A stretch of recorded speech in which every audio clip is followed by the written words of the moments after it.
जवळील रामगड धरण राजस्थान इथे त्यांनी पहिली ड्रोन आधारित कृत्रिम पावसाची चाचणी सुरू केली आहे.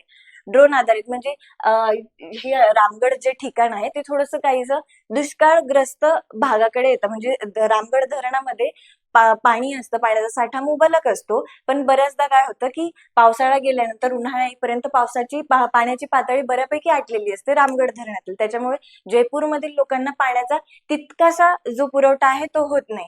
त्याच्यासाठी अशा दुष्काळग्रस्त स्थितीवर मात करण्यासाठी राजस्थान सरकारने निर्णय घेतलाय की तिथे कृत्रिम ड्रोन आधारित कृत्रिम पावसाची सोय केली जाईल.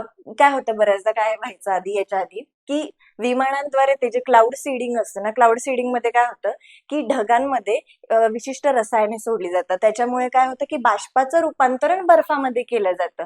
पण विमानांमुळे ही पद्धत फार खर्चिक ठरत होती. त्याच्यामुळे ड्रोनने ते एक्झॅक्ट लक्ष साधू शकतात ड्रोन, आणि प्रॉपर जिथे त्यांना रसायनांचा मारा करायचा असतो तिथे ते करू शकतात. आणि ही कमी खर्चिक सुद्धा असल्यामुळे त्यांनी ड्रोनचा वापर या कृत्रिम पावसासाठी केलेला आपल्याला दिसतो.